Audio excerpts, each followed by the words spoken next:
Sometimes a single second can rewrite your entire life. One moment you're walking home from work, thinking about dinner and weekend plans, and the next moment you're diving into freezing water, knowing you might not come back up. But what happens when saving someone's life becomes the beginning of something you never expected? When a stranger's gratitude turns into something deeper, something that makes you question everything you thought you knew about love, loyalty, and the price of being a hero. This is the story of how one desperate act of courage in the rushing waters of Miller's Creek changed not just two lives, but everyone around them. It's about the weight of being someone's savior, the complicated emotions that come with being rescued, and the thin line between gratitude and obsession. Because sometimes, when you pull someone from the depths, they never really let go of the hand that saved them. What started as the right thing to do became the most complicated decision of his life. This is that story. Marcus wiped the sweat from his forehead as he locked up the auto repair shop. Another long day of oil changes, brake repairs, and dealing with customers who thought their 20-year-old cars should run like new ones. The October sun was setting earlier now, casting long shadows across the small town of Millbrook. He pulled his jacket tighter and started his usual walk home along the creek path. The sound of rushing water always calmed him. Miller's Creek had been swollen from recent rains, running faster and deeper than usual. The old wooden bridge creaked under his feet as he crossed, his mind already on the leftover pizza waiting in his refrigerator. At 32, Marcus lived a simple life. Work, home, occasional beers with his buddy Jake on weekends. No drama, no complications. Just the way he liked it. That's when he heard it. A splash that was different from the usual sounds of flowing water, followed by a scream that made his blood run cold. Marcus spun around, his eyes scanning the darkening creek below. At first, he saw nothing but the churning brown water and fallen logs. Then he spotted her. About 50 yards downstream, a woman was fighting against the current, her dark hair plastered to her head, arms flailing desperately. Without thinking, Marcus dropped his toolbox and vaulted over the bridge railing.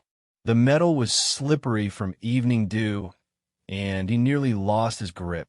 The drop to the water was about 15 feet, but he didn't have time to find a safer way down. The woman was being swept toward a section where the creek narrowed between two large rocks. If she hit those rocks at this speed, it would be over. Marcus hit the water hard, the shock of the cold stealing his breath. The current was stronger than he expected, immediately grabbing at his work boots and heavy jacket. He struggled to stay afloat while scanning for the woman. She was closer now, maybe 30 yards away, but the current was pulling them both toward the dangerous rocks. He started swimming with powerful strokes, fighting against the flow. His muscles burned from a full day of physical work, but adrenaline pushed him forward. The woman went under for a moment, and Marcus's heart stopped. When her head broke the surface again, she was closer to the rocks and clearly weakening. Marcus angled his approach, trying to intercept her path rather than chase her directly. The water was deeper here, over his head, and debris from upstream rain made swimming treacherous. A tree branch scraped his shoulder, and he felt something sharp tear through his jacket sleeve. Finally, he was close enough to reach her. The woman's eyes were wide with panic, and she grabbed at him frantically, nearly pulling them both under. Marcus had taken a basic water safety course years ago, and he remembered the importance of approaching from behind to avoid a panicking victim's desperate grip. He managed to get behind her and wrapped his arm across her chest under her arms. She was still fighting, but he spoke as calmly as he could manage while treading water. "I've got you. Stop fighting me and let me help you." She seemed to understand, and went slightly limp against him. Now came the hard part. They were being swept downstream fast, and Marcus needed to get them to the bank before they reached the rocks. The woman was petite, but even her light weight made swimming difficult in the strong current. Marcus kicked hard toward the left bank, where the slope was less steep. His lungs burned, and his legs felt like lead weights, but he could see a fallen tree extending into the water ahead. If he could reach it, they might be able to climb out. The tree was their last chance before the rocks. Marcus stretched his free arm as far as he could, his fingertips just brushing the rough bark. On his second try, he managed to grab hold of a thick branch. The sudden stop nearly wrenched his shoulder from its socket as their combined weight pulled against the current. Hand over hand, Marcus pulled them along the tree toward the bank. The woman was shivering violently now, her lips blue from the cold water. When they finally reached the muddy shore, Marcus helped her crawl up the bank before collapsing beside her, both of them breathing hard.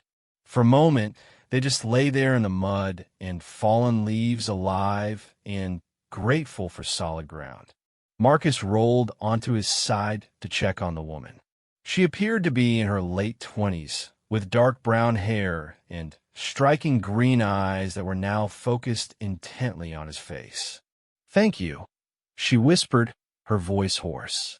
"You saved my life." Marcus sat up, shaking water from his hair. "Are you hurt?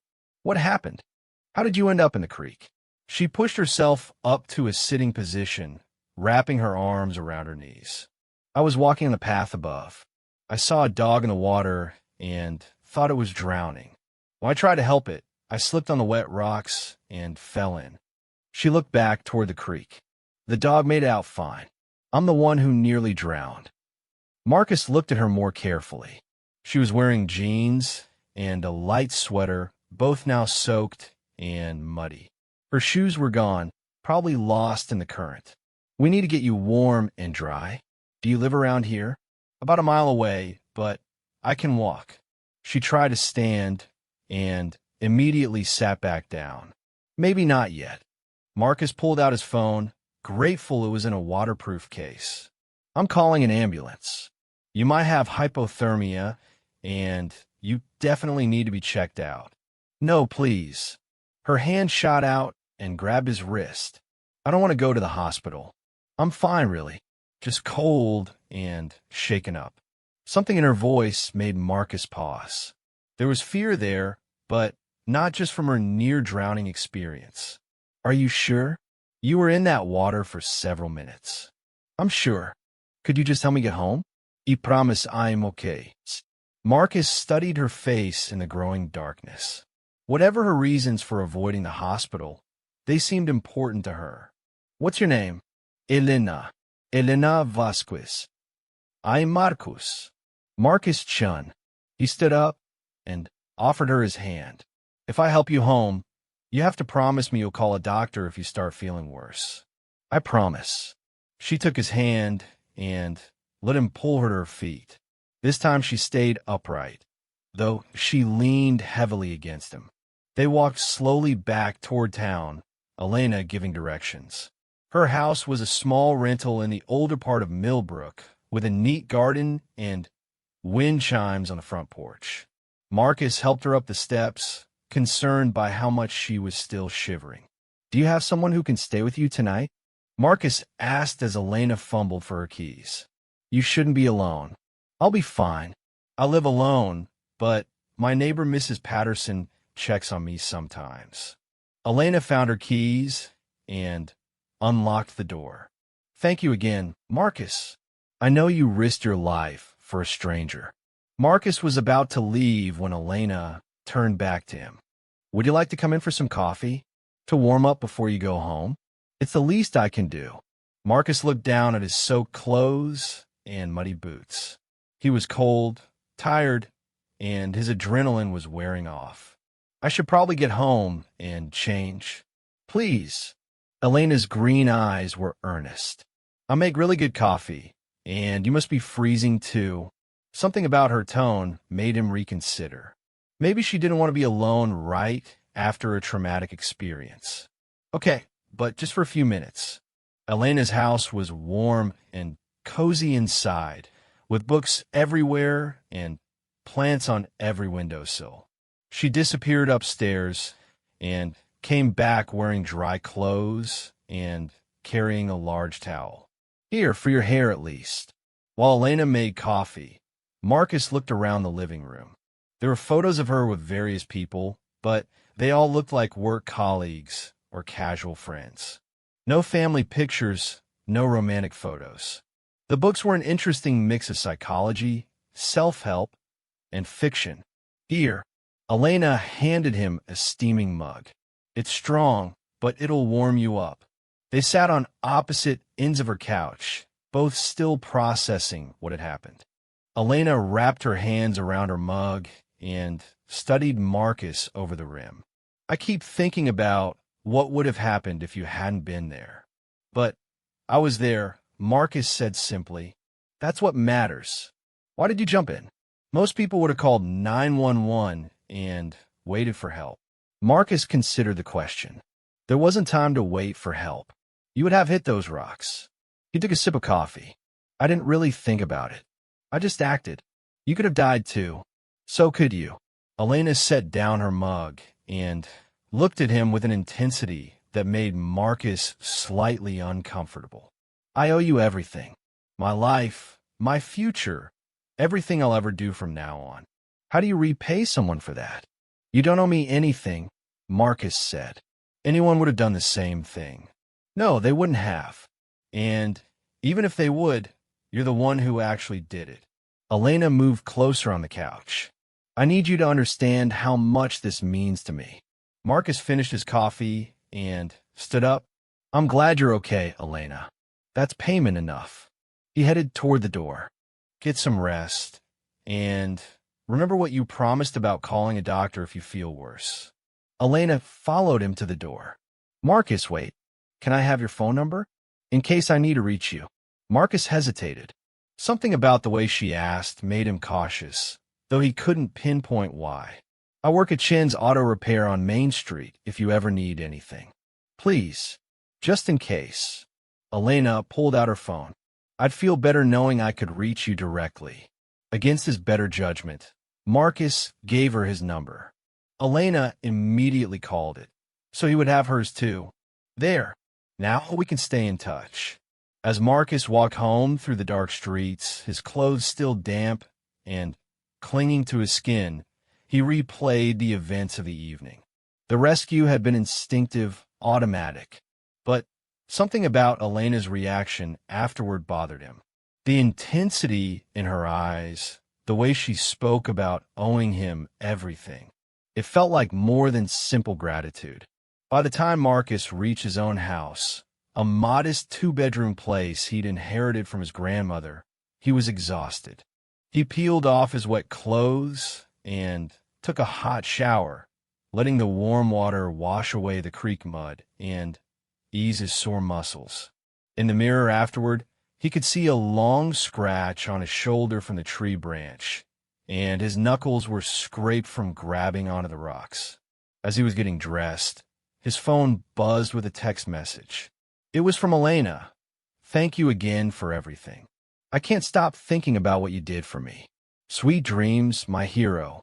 Marcus stared at the message for a long moment. My hero. The phrase felt too intimate for someone he'd just met. He typed back a simple, glad you're safe. Get some rest. But as he tried to fall asleep that night, Marcus couldn't shake the feeling that jumping into Miller's Creek had been the easy part. Something told him that the real challenge was just beginning. The next morning, Marcus woke to find 3 more text messages from Elena. The first was sent at 2 a.m. I couldn't sleep. I keep dreaming about being in the water. The second came at 4 a.m. I know you're sleeping, but I wanted you to know you're in my thoughts. The third was from 6 a.m. Good morning. I hope you slept better than I did. Marcus frowned as he read them. While it was understandable that Elena might have trouble sleeping after her traumatic experience, The tone of the messages felt more personal than he was comfortable with. He sent back a brief response. Hope you're feeling better today. Take care of yourself. At work that morning, Marcus found it hard to concentrate on the routine of oil changes and brake repairs. His co-worker, Jake, noticed his distraction. You okay, man? You seem a million miles away. Marcus briefly told Jake about the rescue, leaving out his concerns about Elena's messages. Jake's response was predictable. Dude, you're a hero. And you got the girl's number too? Sounds like your luck is changing. But Marcus didn't feel lucky. He felt uneasy in a way he couldn't explain. Around lunchtime, the bell above the shop door chimed, and Marcus looked up from the engine he was working on to see Elena walking in. She looked much better than she had the night before, wearing a pretty blue dress and carrying a covered dish. Elena, is everything okay? I'm fine, thanks to you. She smiled brightly and held up the dish. I brought you lunch. Homemade chicken enchiladas. It's the least I can do. Marcus wiped his hands on a rag and walked over to her. That's really thoughtful, but you didn't need to do that. I wanted to, and I wanted to see you again to make sure last night really happened. Elena's eyes searched his face. I keep thinking I might have dreamed it all. Jake appeared from the back office, clearly curious about their visitor. Marcus reluctantly made introductions, and Elena charmed Jake immediately with her warm smile and gratitude for Marcus's heroism. You should feel proud, Elena told Jake. Your friend risked everything for a complete stranger. He's the bravest man I've ever met. After Elena left, promising to check in on him soon, Jake gave Marcus a knowing look. That woman is seriously into you, dude. And she's gorgeous. What's the problem? Marcus couldn't explain the problem because he wasn't sure what it was himself. Elena seemed nice enough, and her gratitude was understandable. Maybe he was just overthinking things. Maybe Jake was right, and he should feel flattered by her attention. But as the day went on, Marcus received more texts from Elena.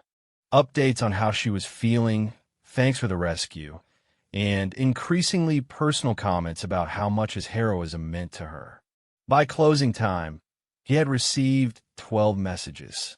That evening, as Marcus was grilling a burger in his backyard, Elena appeared at his back gate.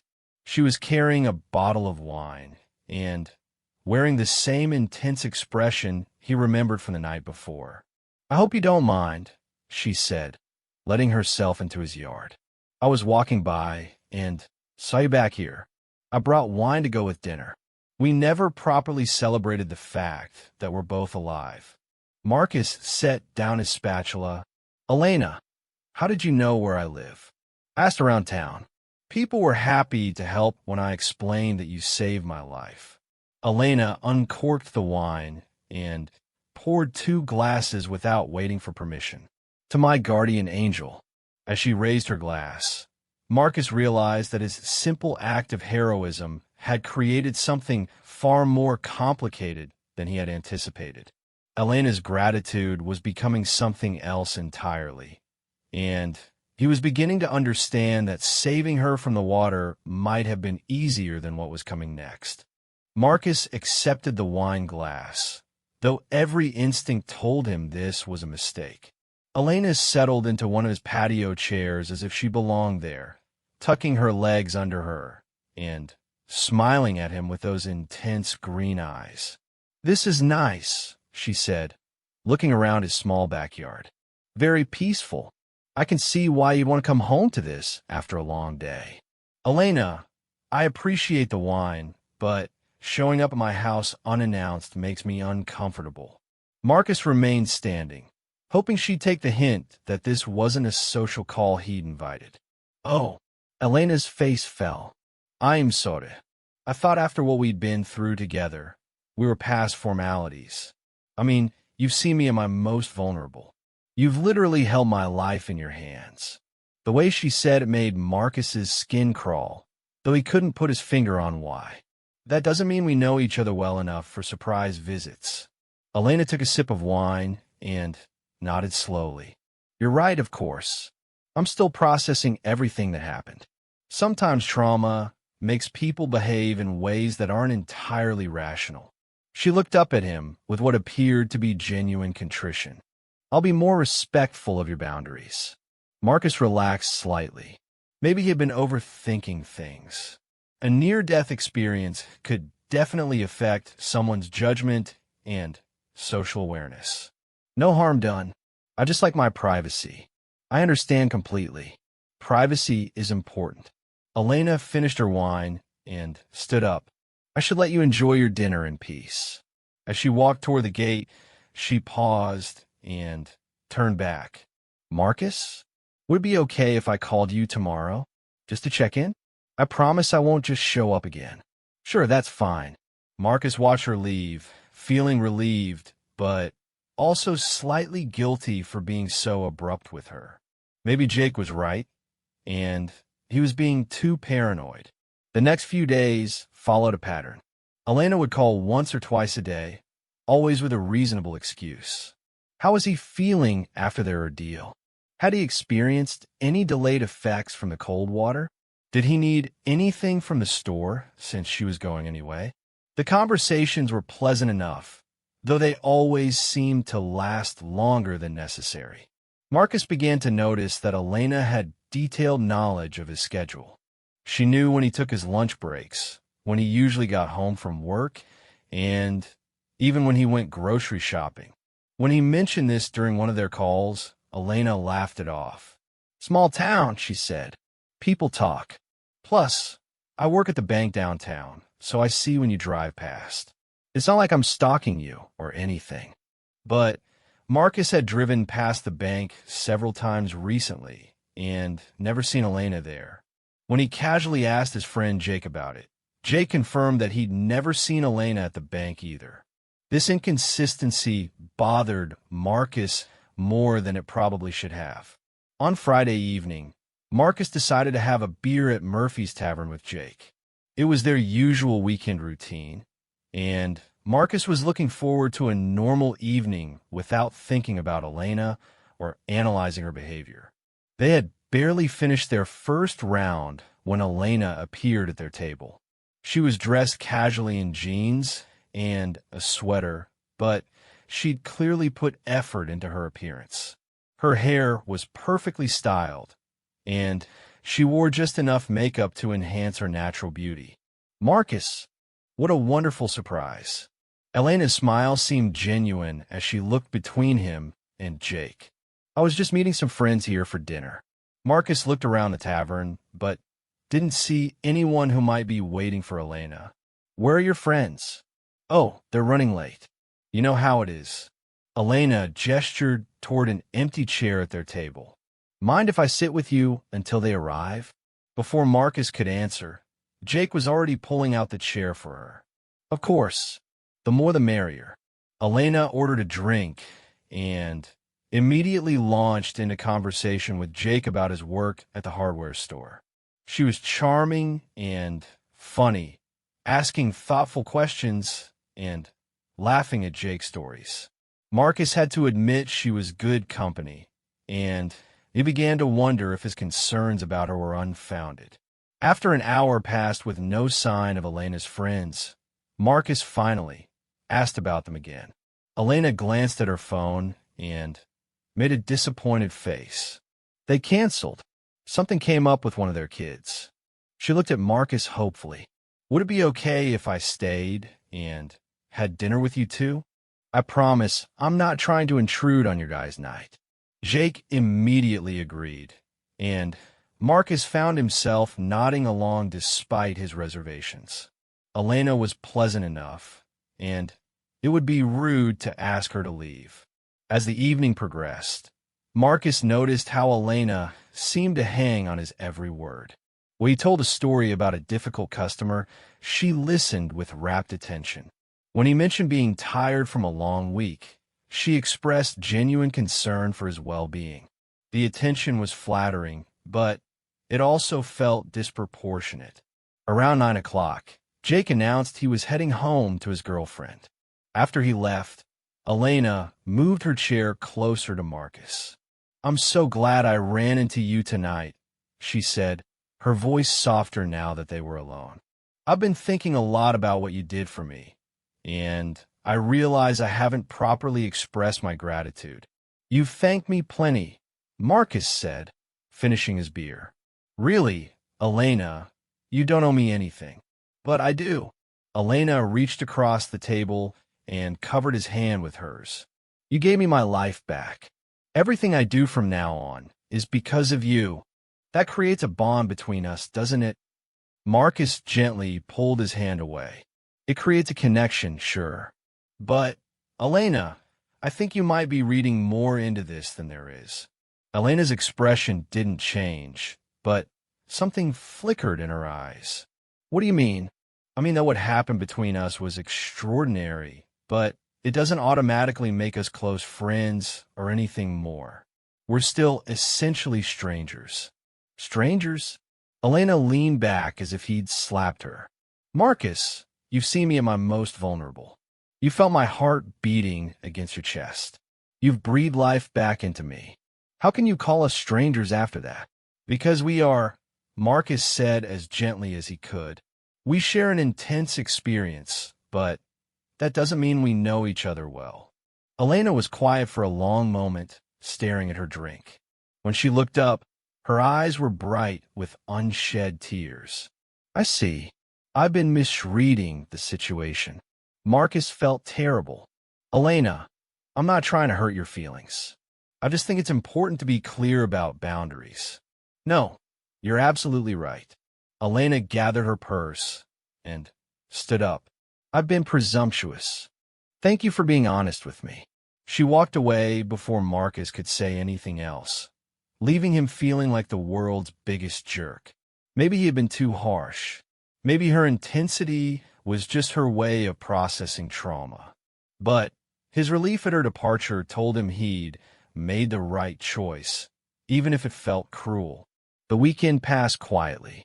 Marcus didn't hear from Elena at all, which was actually refreshing after the constant contact of the previous week. He began to think that his direct conversation with her had solved the problem. On Monday morning, Marcus arrived at work to find a large bouquet of flowers sitting on the hood of a car in the parking lot. There was a note attached, from Marcus, with eternal gratitude and respect for boundaries. Elena. Marcus felt a pang of guilt as he read the note. Maybe he really had been too harsh with her. The flowers were a thoughtful gesture, and her note acknowledged his concerns about boundaries. Throughout the day, Marcus found himself thinking about Elena more than he'd expected. Had he overreacted to her gratitude? Was he so unused to positive attention that he'd mistaken normal appreciation for something more troubling? That evening, as Marcus was closing up the shop, Elena appeared in the parking lot. She looked nervous, fidgeting with her car keys. "I hope it's okay that I stopped by," she said. "I wanted to apologize for the other night. You were right about boundaries, and I'm sorry if I made you uncomfortable." "The flowers were really thoughtful," Marcus said. "Thank you. I've been thinking about what you said, and I realize I haven't been handling this well. The truth is, I've been having a really hard time since the accident." Elena's voice was shaky. "I keep having nightmares about drowning. I wake up gasping for air, feeling like I'm back in that water." Marcus felt his protective instincts kick in. "Have you talked to anyone about it? A counselor or a therapist?"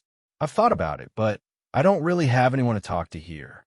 I moved to Millbrook about 6 months ago for work, and I haven't made many close friends yet." Elena wrapped her arms around herself. "You're the only person who really understands what happened that night. Elena, I think talking to a professional would really help you work through this trauma." "You're probably right." Elena nodded. "But in the meantime, would it be okay if we were friends? Real friends, with proper boundaries and everything? I promise I won't be overwhelming or presumptuous." Marcus studied her face. She looked genuinely vulnerable, and he reminded himself that she'd recently experienced something terrifying. Maybe his suspicions about her behavior had been unfair. "Okay," he said finally. "Friends." Elena's smile was radiant. "Thank you. That means everything to me." Over the next 2 weeks, Elena seemed to make a genuine effort to respect Marcus's boundaries. She called only a couple times a week, and their conversations were casual and friendly. She didn't show up at his house or workplace unannounced. Marcus began to relax and enjoy their developing friendship. Elena was intelligent and funny when she wasn't being intense. She had interesting stories about her work in banking and her life before moving to Millbrook. Marcus found himself looking forward to their conversations, and he began to think that his initial concerns had been overblown. Then, one evening, Marcus's neighbor, Mrs. Rodriguez, knocked on his door.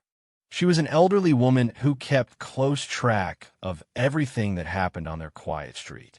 "Marcus, dear, I hope you don't mind me asking, but has that young woman been staying at your house lately?" "What young woman?" "The pretty brunette. I've seen her car parked outside several mornings when I get my newspaper. I just wanted to make sure everything was okay. You know how I worry about you living alone." Marcus felt a chill run down his spine. "Mrs. Rodriguez, can you describe the car?" "It's a small blue sedan. Honda, I think. License plate starts with JBR, if that helps." Marcus thanked Mrs. Rodriguez and immediately went to check his phone. Elena drove a blue Honda Civic, and while he didn't know her license plate number, the description fit perfectly. As soon as Mrs. Rodriguez returned to her house, Marcus called Elena. Elena's voice was bright and cheerful. "How was your day?" "Elena, have you been parked outside my house at night?" There was a pause. "What? No, of course not. Why would you ask that?" "My neighbor says she's seen your car here multiple mornings." "That's impossible. I haven't been to your house since that first night after the rescue." Elena sounded genuinely confused. Maybe she saw someone else's car? A lot of people drive blue Hondas. Marcus wanted to believe her, but Mrs. Rodriguez was very observant and had specifically mentioned the license plate details. "Elena, I need you to be honest with me. If you're having trouble sleeping or feeling anxious, I understand. But I can't help you if you're not being truthful." "Marcus, I swear to you I haven't been to your house. I've been very careful about respecting your boundaries." Elena's voice was hurt.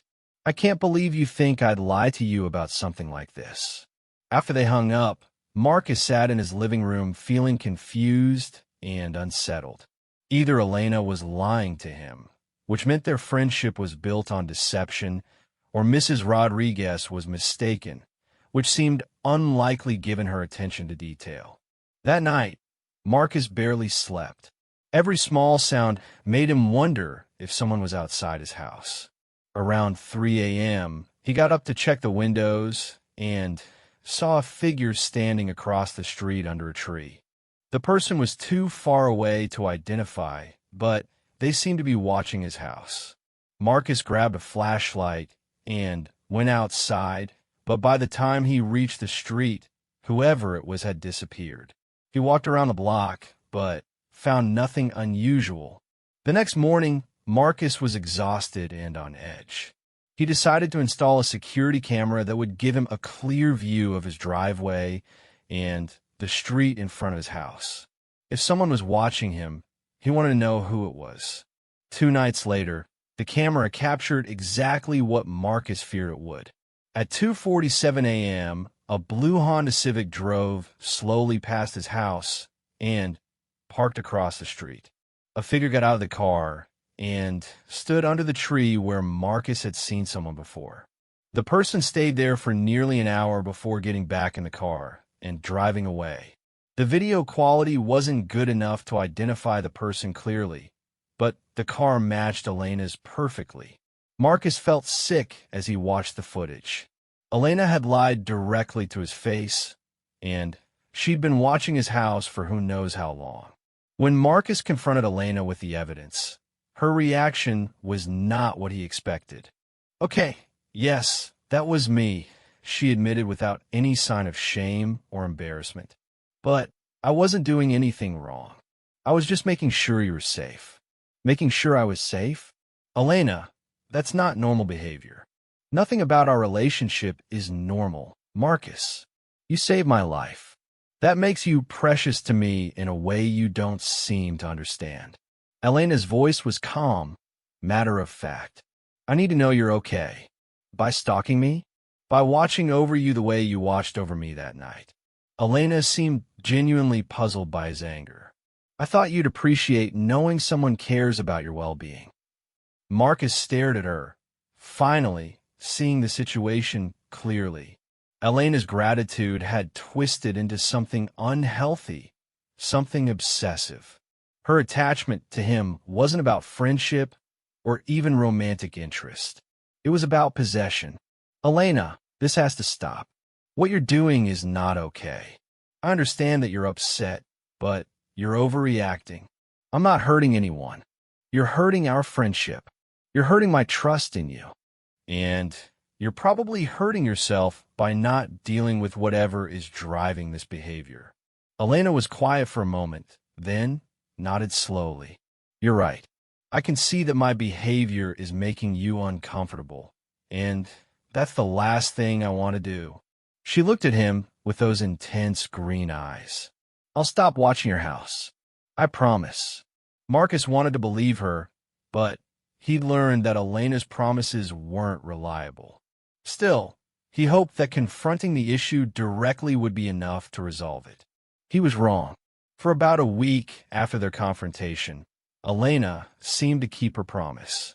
The camera showed no late-night visits from her Honda Civic, and her phone calls became less frequent. Marcus began to hope that his direct approach had finally gotten through to her. Then, Jake mentioned something that made Marcus's blood run cold. "Hey, weird thing happened yesterday," Jake said as they worked on a transmission repair. "Some woman came by asking about you.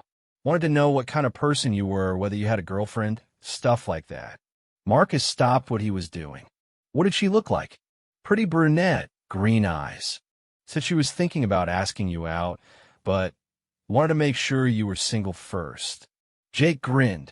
"I told her you were available and a great guy. Did I do good? Is she the one from the creek?" "What exactly did you tell her?" "Just that you're honest, hardworking, not dating anyone seriously." "She asked about your schedule too, so I mentioned you usually grab lunch at Tony's Diner around noon." Jake's expression shifted as he noticed Marcus's grim face.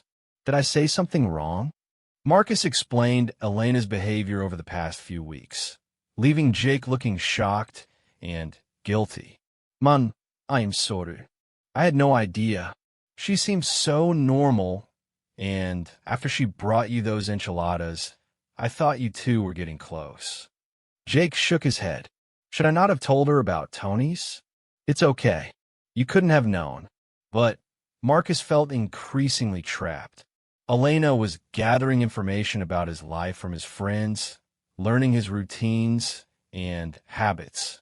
It was like being studied by someone who was planning something he couldn't identify. That afternoon, Marcus decided to grab lunch at a different restaurant across town instead of his usual spot at Tony's. As he was leaving the Mexican place with his takeout order, he spotted Elena's Honda Civic in the parking lot of Tony's Diner. She was sitting in her car, clearly watching for him. Marcus sat in his truck for a moment, processing what this meant. Elena hadn't stopped monitoring him. She'd just gotten more careful about it. Instead of watching his house at night, she was tracking his daily movements. The realization made his skin crawl. When Marcus returned to work, he found Elena waiting in the shop's customer area. She was holding a coffee and pastry from the bakery down the street, and she smiled brightly when she saw him. "I brought you lunch," she announced. "I went to Tony's to surprise you, but you weren't there." The waitress said you hadn't been in all week. Marcus stared at her, amazed by her casual admission that she'd been tracking his lunch routine. Elena, what are you doing? Bringing my friend lunch. Is that not allowed now? You're watching me, following my schedule, talking to my friends about me, showing up everywhere I go. Marcus kept his voice low, conscious of customers in the waiting area. This isn't friendship. Elena's expression didn't change. I care about you, Marcus. Is it so wrong to want to spend time with the person who gave me my life back? There's a difference between wanting to spend time together and stalking someone. I'm not stalking you. Elena's voice was steady, reasonable. I'm being attentive to someone important to me. You're important to me, Marcus. More important than you seem to realize. Marcus felt a chill at her matter-of-fact tone. Elena wasn't denying her behavior or acting embarrassed about being caught. She genuinely seemed to believe her actions were normal and justified. Elena, I need you to stop. Stop watching me. Stop following me. Stop asking my friends about me. If you can't respect those boundaries, then we can't be friends. I understand that you're frustrated, but you're not thinking clearly about this. Elena stepped closer to him. We have a connection that goes beyond normal friendship. You held my life in your hands. You felt my heartbeat, my breath, my complete vulnerability. That's not something you can just walk away from. Yes, it is. That's exactly what I'm doing. Elena studied his face for a long moment, then nodded slowly. Okay, if that's really what you want, I'll respect it. She set the coffee and pastry on the counter. But Marcus, you should know that this won't change how I feel about you. What we shared that night will always be part of who I am. After Elena left, Marcus called the local police department. Officer Davis, whom he'd known since high school, listened to his concerns with growing seriousness. Technically, she hasn't done anything illegal yet, Davis explained. Being in public places where you happen to be isn't stalking under the law. But the pattern you're describing is concerning. Has she threatened you or damaged your property? No, nothing like that. She just won't leave me alone. Keep documenting everything. Save her phone messages, note when, and where you see her, take pictures if possible. If her behavior escalates or if she violates a direct order to stay away, we can take action. What if she doesn't escalate? What if she just keeps doing what she's doing? Officer Davis was honest.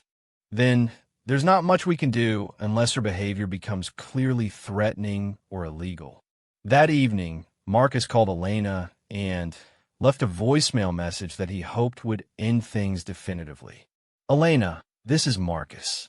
I'm calling to make something absolutely clear. I don't want any further contact with you. Don't call me, don't text me, don't come to my workplace or my home, and don't ask other people about me. I'm grateful that you're alive, but our connection ends there. Please respect this decision and move on with your life. For 3 blissful days, Marcus heard nothing from Elena. No phone calls, no text messages, no surprise appearances.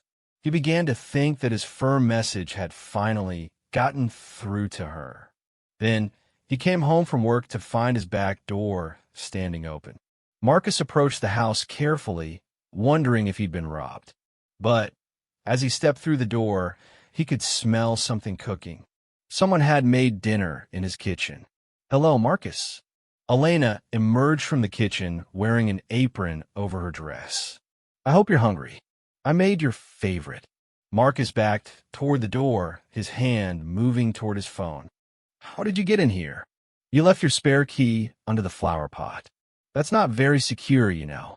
Elena smiled, as if this were a normal conversation. I made chicken parmesan.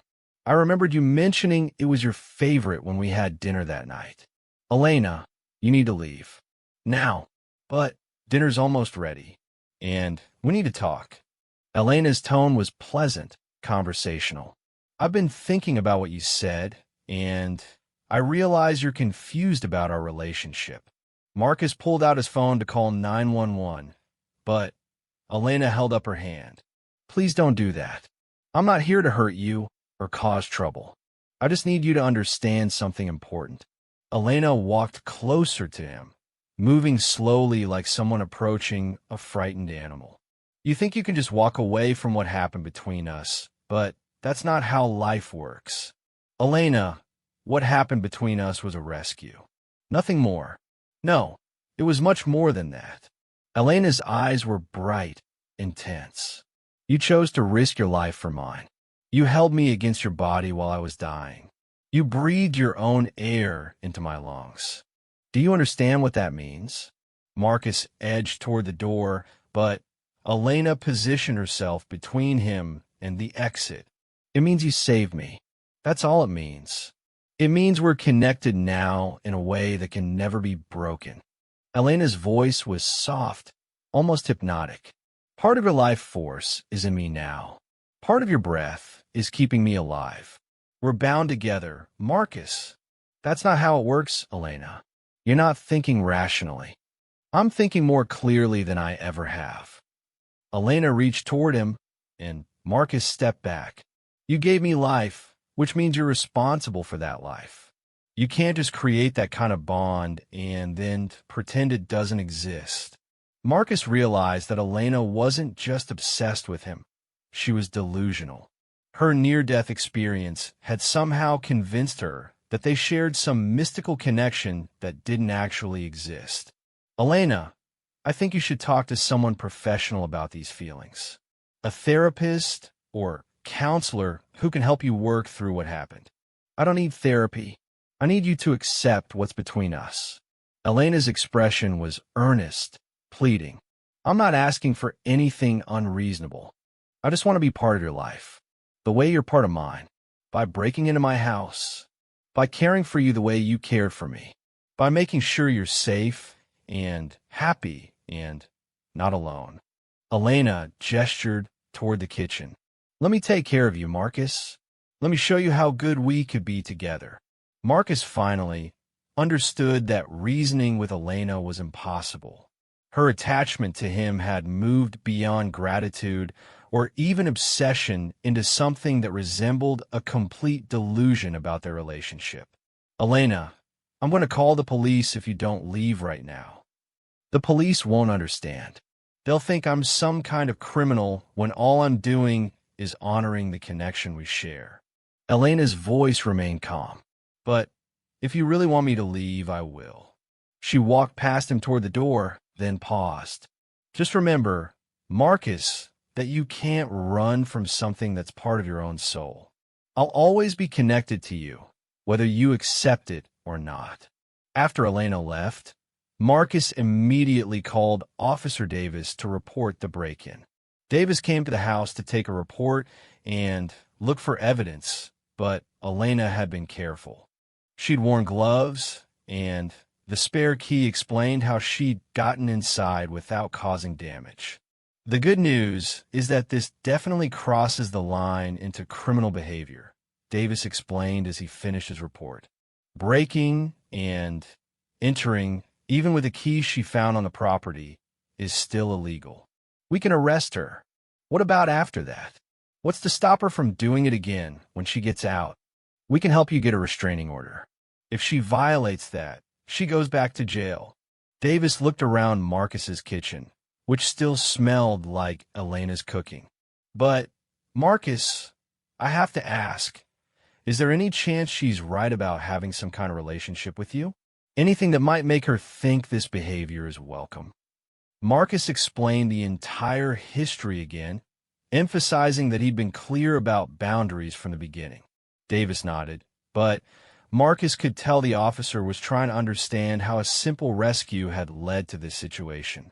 Sometimes people who experience trauma develop unhealthy attachments to their rescuers, Davis explained. It's like a psychological disorder. The person becomes convinced that they owe their entire existence to someone and can't function without them. Is there a cure for that? Professional help? Definitely. But the person has to recognize they have a problem and want to get better. Davis closed his notebook.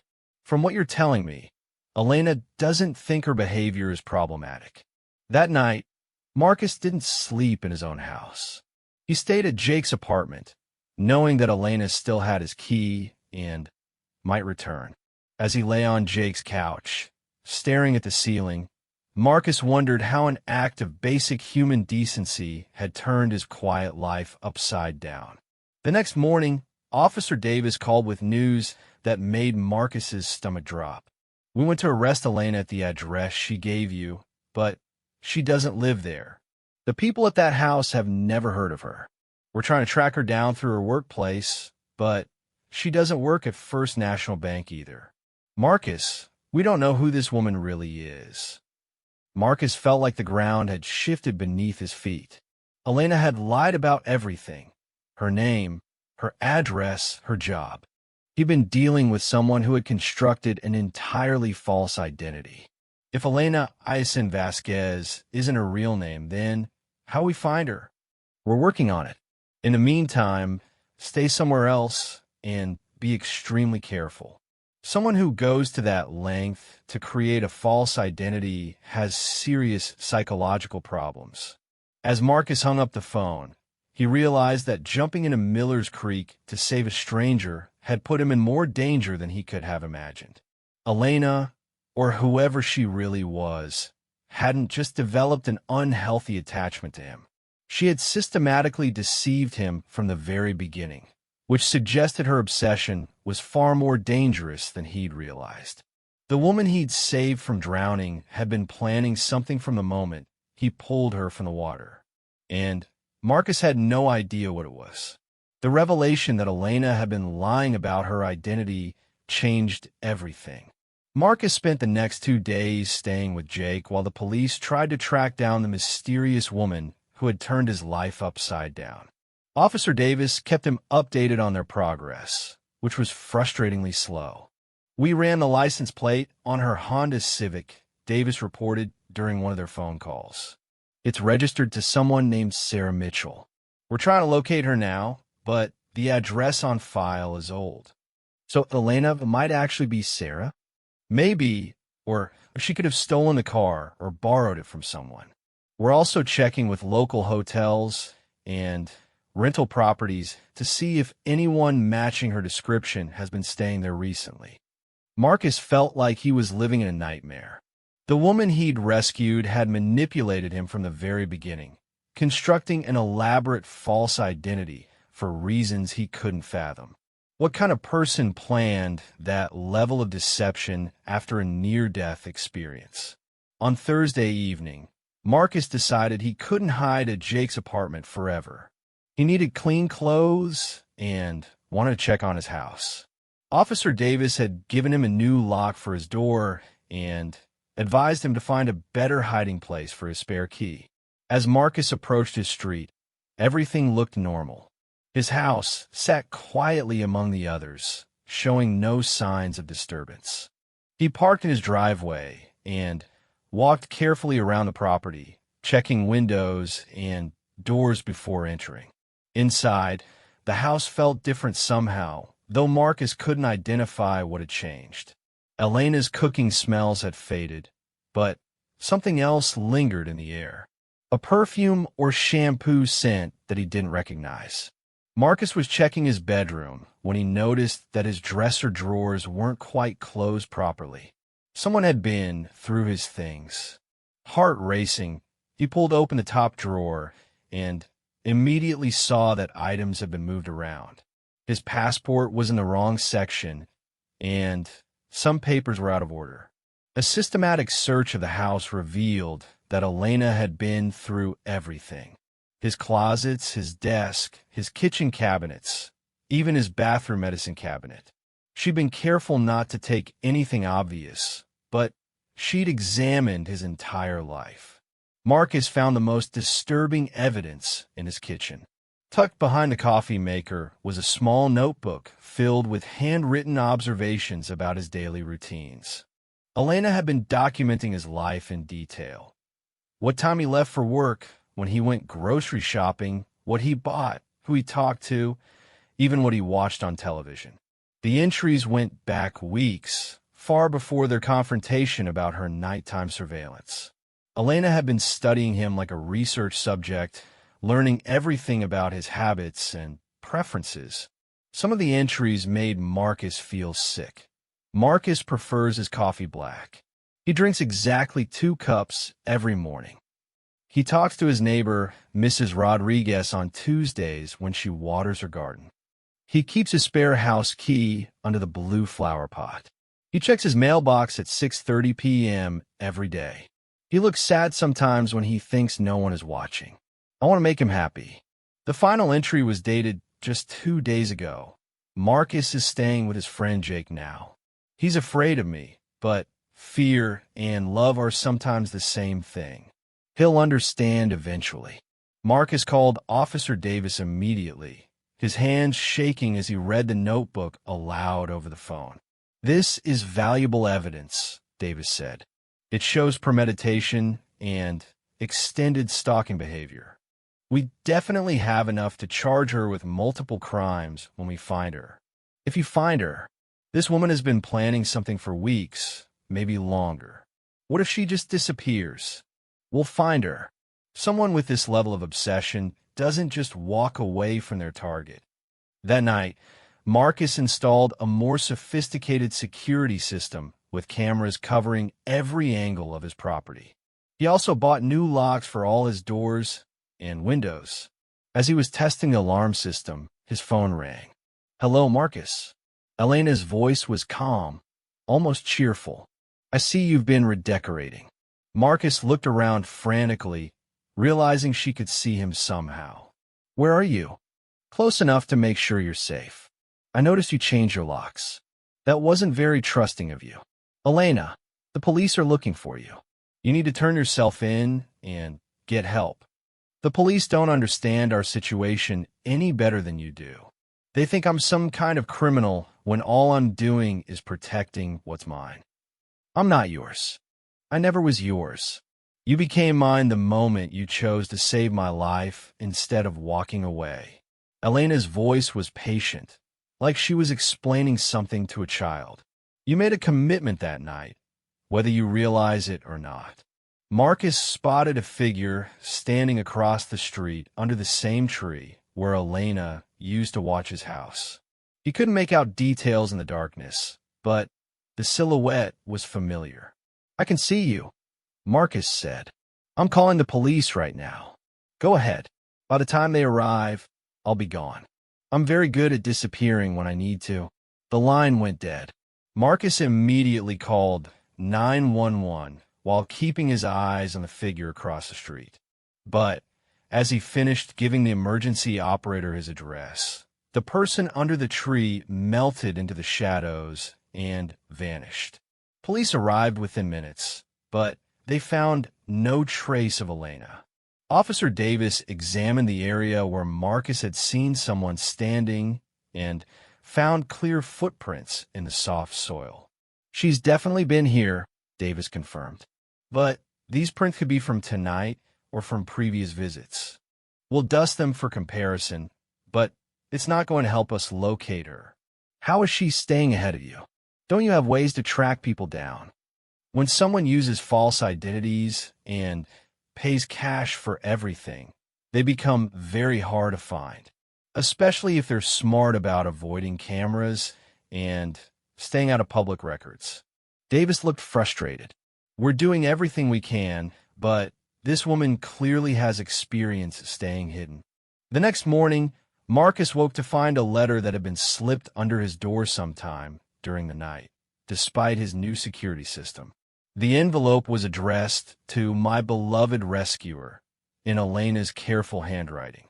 Inside was a 3-page letter that made Marcus's blood run cold. "My dearest Marcus, I know you're frightened and confused by the intensity of our connection, but I need you to understand that what we share is beautiful and rare. Most people go through their entire lives without experiencing the kind of bond that was forged between us that night by the creek. When you pulled me from those waters, you didn't just save my body, you saved my soul. In that moment, I became yours completely. Every breath I take, every beat of my heart, every moment of joy I experience from now on exists because of your choice to risk everything for a stranger. You keep insisting that we barely know each other, but that's not true. I know you better than anyone ever has. I've watched you when you think you're alone. I've seen your kindness, your loneliness, your quiet strength. I've studied every detail of your life because understanding you is my purpose now. You're not just Marcus Chun, auto mechanic who lives alone on Maple Street. You are the man who chose love over self-preservation. You are the hero who dove into dark waters to save someone you didn't even know. You're the one person in this world who saw me drowning and decided my life was worth risking your own. Do you understand what that means to someone like me? I've spent my whole life feeling invisible, unwanted, like I didn't matter to anyone. And then you appeared at the exact moment when I needed saving, like an angel sent specifically for me. I know the police have been looking for me, and I know they've told you that I lied about who I am. The details about my name and address don't matter. What matters is that everything I told you about my feelings is absolutely true. My gratitude, my connection to you, my need to be part of your life, all of that is real. You think you can just walk away from what we share, but you can't. We are bound together now in a way that transcends normal relationships. You can change your locks and install cameras and hide at your friend's house, but you cannot escape the fact that part of your soul lives inside me now. I don't want to frighten you, Marcus, but I need you to understand that I will never let go of what we have. You gave me life, which means you are responsible for that life. You cannot create such a powerful bond and then abandon it. I know you think I'm sick or delusional, but I'm not. I'm simply someone who recognizes the true significance of what happened between us. You saved me, which means you chose me. And now I choose you back for always. Don't be afraid of our connection, my beloved rescuer. Embrace it. Let me show you how beautiful our life together can be. Let me take care of you the way you took care of me. I'll be waiting for you to accept what your heart already knows. Forever yours, Elena P.S. I've left something for you in your garden shed, a token of my eternal gratitude. Marcus's hands were shaking by the time he finished reading. Elena's letter revealed the full extent of her delusion. She genuinely believed that rescuing her had created some mystical bond that gave her a claim on his life. Her obsession wasn't temporary or treatable. It was a fundamental part of how she now saw reality. With growing dread, Marcus walked to his backyard shed. The door was ajar, and he could see something glinting inside. Hanging from a hook on the back wall was a locket on a gold chain. Inside the locket was a photo of Marcus that looked like it had been taken with a telephoto lens while he was working at the shop. But the truly disturbing part was what Elena had engraved on the back of the locket. To my savior, my protector, my eternal love. You gave me life, now I give you mine. Forever bound, forever yours. Marcus called Officer Davis immediately, but the detective's response was not what he wanted to hear. The letter and locket are evidence of stalking and harassment, but they're not direct threats. Unless she threatens violence or harm, we can't do much more than we're already doing. She broke into my shed to leave this. She's been on my property again. I know, and we'll add it to the report. But Marcus, you need to understand that this woman is clearly mentally ill and completely fixated on you. Even if we arrest her tomorrow, that's not going to change how she feels about you. So what am I supposed to do? Live in fear for the rest of my life. We'll keep working to find her. In the meantime, consider relocating temporarily. Stay with friends or family outside of town until we can resolve the situation. That evening, as Marcus packed a bag to stay with his cousin in the next state, he reflected bitterly on the irony of his situation. Saving Elena's life had put his own life on hold indefinitely. His simple act of heroism had created a nightmare that seemed to have no end. As he was loading his suitcase into his truck, Marcus noticed a figure standing at the end of his street. Even at a distance, he could tell it was Elena, watching him prepare to leave. She made no attempt to approach or hide, just stood there like a guardian or sentinel. Marcus drove away without looking back, but he could feel Elena's eyes following him until he turned the corner and disappeared from sight. The last thing he saw in his rearview mirror was her silhouette, still and patient as a statue, waiting for him to come home. But as Marcus drove through the night toward his cousin's house 3 states away, he couldn't shake the feeling that distance wouldn't matter to someone like Elena. She had already proven that she could create false identities, find information about his life, and stay hidden from police. Running away might give him temporary relief, but it wouldn't solve the fundamental problem. Elena believed with absolute certainty that saving her life had made her his responsibility forever. And people with that level of delusion didn't just give up and move on. Marcus was beginning to understand that his real nightmare was just beginning. Marcus spent 2 weeks at his cousin David's house in Ohio, trying to rebuild some sense of normalcy. He helped David with construction projects during the day and slept soundly for the first time in months. Officer Davis called regularly with updates, but there was never any real progress. Elena had vanished completely, leaving no trace for police to follow. "It's like she never existed," Davis told him during one of their calls. "We finally tracked down the real Sarah Mitchell, and she reported her Honda stolen 3 months ago. The woman you knew as Elena is like a ghost." Marcus was beginning to think that maybe Elena had given up and moved on. Perhaps his leaving town had convinced her that pursuing him wasn't worth the effort. He started considering the possibility of returning home and resuming his normal life. Then, David's girlfriend Lisa received a phone call that changed everything. "Someone called asking about you," Lisa told Marcus over dinner. A woman with a soft voice. She said she was an old friend trying to reconnect and wondered if I knew where you were staying. Marcus felt his appetite disappear. "What did you tell her?" "I didn't tell her anything, but Marcus, I'm worried. She knew my name, and she knew that David was your cousin. She knew details about your family that a casual acquaintance wouldn't know." The realization hit Marcus like a physical blow. Elena hadn't given up at all. She'd used his absence to research his family and friends, tracking down people in his life that she hadn't discovered before. Somehow, she learned about David and Lisa and found their contact information. "We need to call the police," David said immediately. "This is getting dangerous." Marcus contacted Officer Davis, who coordinated with Ohio police to trace the call to Lisa's phone. But, as they'd expected, the call had come from a disposable cell phone that was no longer active. "She's expanding her operations," Davis explained grimly. "Instead of just monitoring you directly, she's building a network of information about everyone you know. This is highly sophisticated stalking behavior." "What does that mean for my family and friends?" "It means she's potentially dangerous to anyone connected to you. We need to warn everyone on our list to be careful." That night, Marcus made the hardest phone call of his life.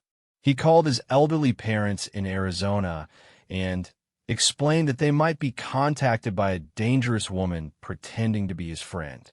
His mother was terrified, and his father was angry that Marcus had brought this trouble into their family. "How did saving someone's life turn into this?" his mother asked through tears. "Why is this happening to us?" Marcus didn't have an answer that made any sense. How could he explain that Elena's gratitude had mutated into something so dark and consuming that it threatened everyone he cared about? Over the next few days, Elena contacted several more people in Marcus's life. She called his elderly neighbor Mrs. Rodriguez, introducing herself as Marcus's girlfriend and asking for details about his daily routines.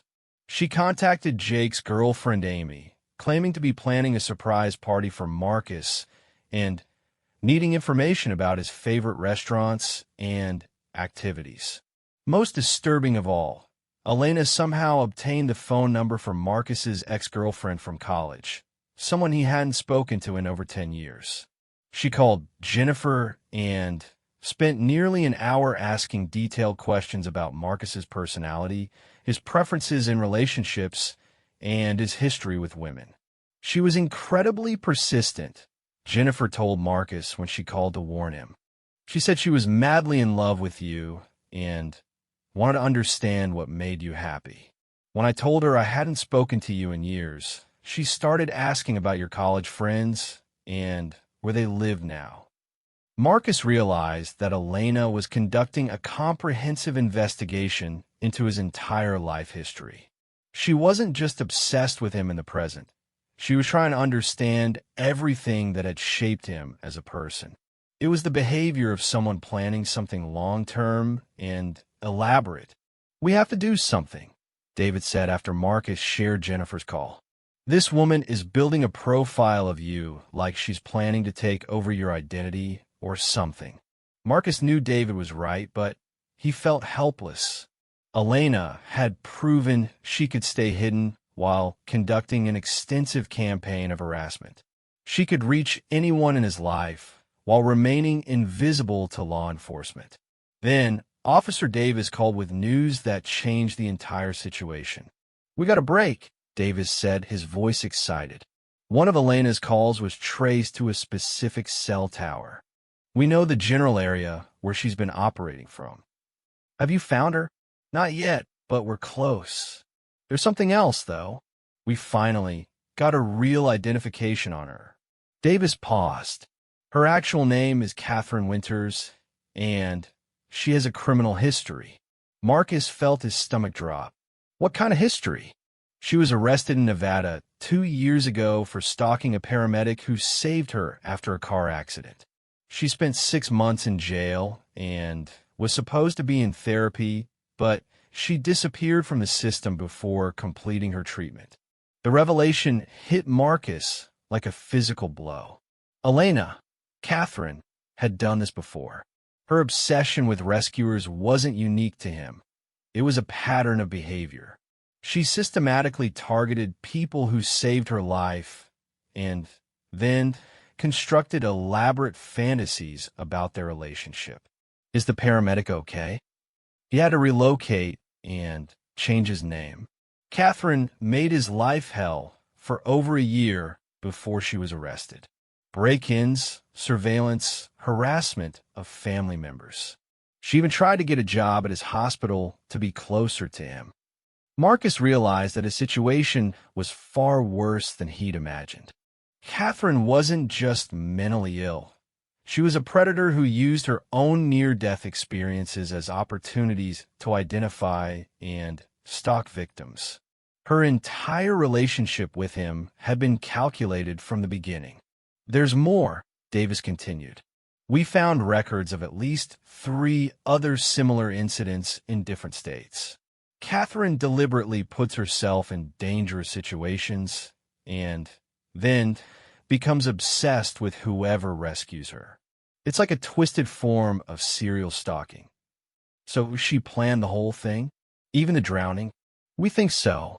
The location where you found her was perfect for her plan, dangerous enough that someone would need to risk their safety to help her, but not so dangerous that she'd actually die. She's a strong swimmer, by the way. Competed in college." Marcus sat down heavily, overwhelmed by the implications. Catherine had orchestrated their entire meeting, deliberately putting herself in a situation where a good Samaritan would be compelled to save her. She'd chosen him as her victim the moment he jumped into Miller's Creek. "We have an arrest warrant now," Davis said, "and we're coordinating with FBI since she's crossed state lines multiple times. We'll find her." But Catherine found Marcus first. 3 days later, as Marcus was helping David replace a roof, his phone rang. The caller ID showed his own home number. "Hello, my beloved rescuer." Catherine's familiar voice was warm and intimate, as if they were lovers instead of stalker and victim. "I've missed you terribly." "Catherine." Marcus climbed down from the roof, his hands shaking. "The police know who you really are." "I'm sure they do. I've never been particularly careful about hiding my past." Catherine sounded amused. "Did they tell you about Richard, the paramedic in Nevada? He was my first true love, though he never appreciated what we shared. They told me you made his life hell. I showed him how much I cared, just like I'm showing you." Catherine's tone remained conversational. Richard was stubborn too, at first. He couldn't understand that saving someone's life creates a sacred bond. But eventually, he learned to accept his responsibility. "What did you do to him?" "I helped him understand his true calling. Unfortunately, the police interfered before we could build a proper life together." Catherine sighed. "But I learned from that experience. I'm much better now at avoiding outside interference." Marcus motioned frantically to David, who immediately called 911. "Catherine, you need help. What you're feeling isn't love, it's obsession." Love and obsession are just different words for the same intensity of feeling. You'll understand that eventually, just like Richard did. What happened to Richard? He learned to stop fighting me.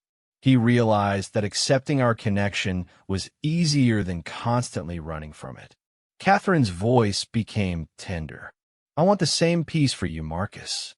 I want you to stop fighting what your heart already knows." "I don't love you, Catherine. I never will." You say that now, but love grows from proximity and shared experience. We'll have plenty of both once we're finally together properly. The FBI is looking for you. You can't hide forever. I don't need to hide forever. I just need to hide until I can bring you home." Catherine paused. "I've prepared a place for us, Marcus. Somewhere we can explore our connection without interference from people who don't understand." Marcus felt ice in his veins. "Catherine, if you hurt my family or friends, I'll never forgive you. I would never hurt anyone you care about. Hurting them would hurt you, and hurting you would be like hurting myself." Catherine's voice was sincere. "But I will do whatever is necessary to protect what belongs to us." "I don't belong to you. You became mine the moment you chose to save me instead of walking away. That choice created a debt that can only be repaid with your love." The line went dead. Marcus immediately called Officer Davis, who confirmed that Catherine had been calling from Marcus's house. "She's back in Millbrook, and she's making herself at home in your place," Davis said. "We have units heading there now, but she'll probably be gone by the time they arrive." Marcus felt a crushing weight of responsibility. By leaving town, he made things worse for everyone. Catherine was now operating from his own home, turning his sanctuary into her base of operations. "I'm coming back," Marcus told Davis. "This has gone on long enough." "Marcus, that's exactly what she wants. She's trying to draw you back into her web." "She's already in my web. She's living in my house, calling my family, terrorizing my friends." Running away didn't solve anything. Against David's protests and police advice, Marcus drove back to Millbrook that night. He was tired of being a victim, tired of living in fear, tired of watching Catherine hurt innocent people in her twisted campaign to possess him. When Marcus arrived at his house at 3 a.m., it was dark and apparently empty. But as he sat in his truck, deciding whether to go inside, the front door opened and Catherine appeared in the doorway. She was wearing one of his shirts over jeans, her hair loose around her shoulders. In the dim light from the street lamp, she looked like any normal woman greeting her boyfriend home from a trip. "Welcome home," Catherine called softly. "I've been waiting for you." Marcus remained in his truck, knowing that stepping out would be crossing a line he couldn't uncross. But he also knew that Catherine wasn't going to just disappear from his life. This confrontation had been inevitable from the moment he pulled her from Miller's Creek. "It's time for us to talk," Catherine said, walking slowly toward his truck. Really talk without police interference or well-meaning friends telling you what you should feel. Marcus had spent weeks running from this moment, but as Catherine approached his truck with that eerily calm smile, he realized that running had been pointless. Some problems could only be solved by facing them directly. The woman he'd saved from drowning wasn't going to let him go until one of them was destroyed in the process. And as Catherine reached his truck and placed her hand on the driver's side window, Marcus understood that their story was about to reach its inevitable conclusion. "Come inside, my love," Catherine whispered through the glass. "It's time to stop fighting what we both know is true." Marcus looked into her eyes.